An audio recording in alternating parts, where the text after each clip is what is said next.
I want to thank PDR Posse member Michael Rudnin for this one. I think it's important because what it does is it goes ahead and it puts to rest the idea that somehow these conservative judges on the Supreme Court can, with their sense of textualism, their sense of conservatism, their sense of reading the letter of the law out of the Constitution, whether it's valid or not. They claim that is the reasons they changed things like overturning the abortion law in the Dobbs decision. Because why again? The Constitution never really gave that right. They are textualists. They are going to believe in what the Constitution said. Well, now that the Supreme Court has now that the Constitution, that 14th Amendment in the Constitution, will they honor it? Will they honor it? You know, so they said, well, maybe it doesn't apply to the president. Hogwash. When it was established in the 1800s, they had that distinct discussion. An office of the United States government. The presidency is one of those offices. Check this out. Take it on the other side.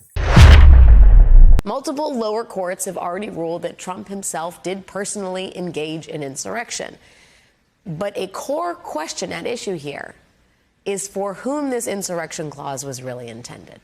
Which offices count? Which officers count? Was it intended for presidents and presidential candidates, or are they somehow exempted? Now, the Colorado Supreme Court, state Supreme Court, goes a long way towards resolving what the authors of this amendment were thinking about when they wrote this, whether they specifically intended this amendment, this Section 3 of this amendment, as a guardrail against presidents and potential presidents who engaged in insurrection. The state Supreme Court did some very, very deep research to make the case that, yes, this sure does apply to presidents and presidential candidates. And to that end, among the best and deepest cuts cited in this ruling is this one. It is a conversation between two senators in the year 1866 as they were literally writing the 14th Amendment. Senator Reverdy Johnson worried that the final version of Section 3 did not include the office of the presidency. He stated, this amendment does not go far enough because past rebels may be elected president or vice president of the United States. So, he asked, why did you omit to exclude them? I do not understand them to be excluded from the privilege of holding the two highest offices in the gift of the nation. Senator Lott Morrill fielded this objection. He replied, let me call the senator's attention to the words, or hold any office, civil or military, under the United States. This answer satisfied Senator Johnson, who stated, perhaps I am wrong as to the exclusion from the presidency. No doubt I am.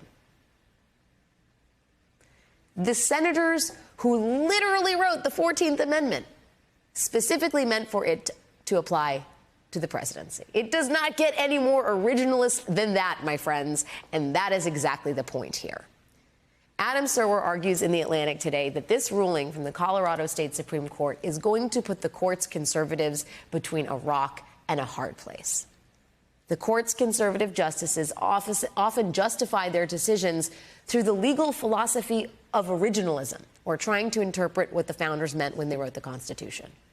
Serwer writes that this Colorado Supreme Court ruling is calling the bluff of the U.S. Supreme Court's originalists, forcing its conservative justices to choose between their purported legal philosophy and the partisan interests of the party with which they identify. So it would seem.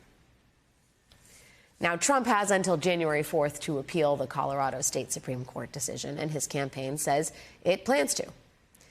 And when that happens, it will put the issue on hold until the Supreme Court makes its decision, meaning Trump will likely be on the Colorado Republican primary ballot, but whether he appears on the general election ballot in Colorado and potentially in any other states that could follow Colorado's lead, all of that will rest once again in the hands of the Supreme Court. It's clear, folks. It is clear. From a constitutional point of view, Donald Trump must be removed from the possibility of ever being president of the United States again. Folks may say some people will get upset. That may be the truth. But did we get upset when Donald Trump won with less than a popular vote? Yes, we did. But we didn't go ahead and destroy the nation. We followed the Constitution. Did we get upset when Al Gore lost to Bush with the Electoral College, even as he won the popular vote? Yes, we were upset.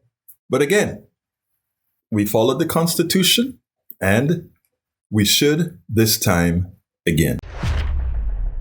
We spend a lot of time deconstructing the news, trying to parse it into a form that everybody can understand. We try to find those little nitpicks where it flies above the fray, etc. If you really like these videos that we do, I want to ask a big favor. Please go ahead. Number one, subscribe to our channel. And number two, please join if you can. Thank you so kindly for watching. Keep watching. Please remember to share. We must populate the entire internet with our progressive message, a message that we know is what most Americans say that they want. So help us, please join.